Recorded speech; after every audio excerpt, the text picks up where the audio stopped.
Hey Utah, we're back! And guess what? It's day one of the Utah legislative session and we have one thing for you to watch for today. We're attempting to do the session in person this year, so unfortunately you will see fewer appearances by my cat, and I know she's actually the real star, so my apologies. Anyway, back to the actual point.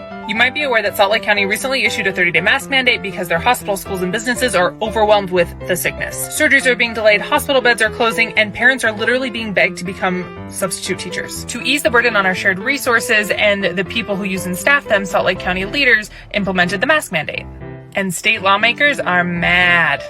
Today, lawmakers introduced a resolution to overturn the mask mandate. And in order to do this, legislative leaders are curving around the normal process and basically skipping over public comment on it. This resolution would restrict the freedom of people to move about their communities safely, and it restricts the ability of local leaders to make health decisions for their community. If you oppose this resolution like we do, contact your lawmakers and ask them to vote no. Details are in the comments. See you tomorrow. Hey Utah, it's day 2 of the Utah legislative session, and here is one thing for you to watch for today.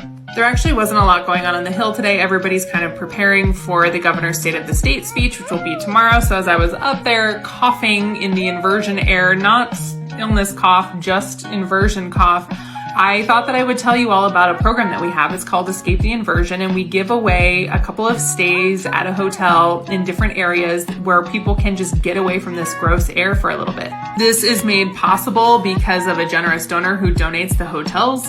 And so we're really grateful to that donor, and I want to tell you about the stays. So one is in San Francisco. It is for 7 nights, late February, early March, and then one is in Lake Tahoe. It is for 7 nights in April. So in order to enter to win, you just go to the link in our bio, fill it out, super easy, and we will see you tomorrow.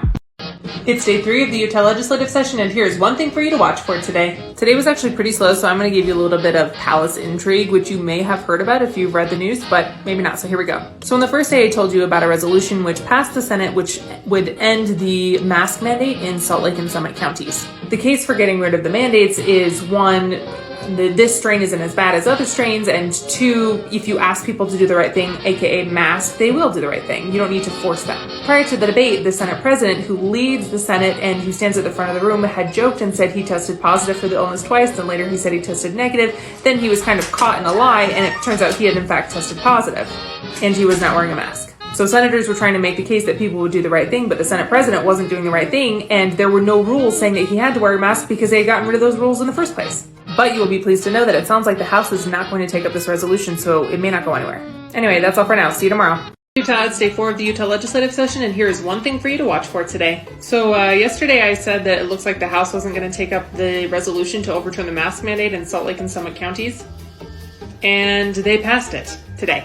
As a reminder, this bill and the one overturning test to stay both passed very quickly in the first week of the legislative session with 0 public input because lawmakers decided purposefully to skip the public comment portion of the process. So effective pretty immediately, we're ending the test to stay program, and the mask mandate in Salt Lake and Summit counties are gone, so good luck.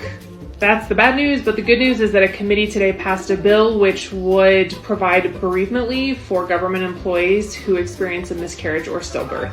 It's a mixed bag kind of a day. Anyway, details about the bereavement leave are in the comments. We'll see you Monday.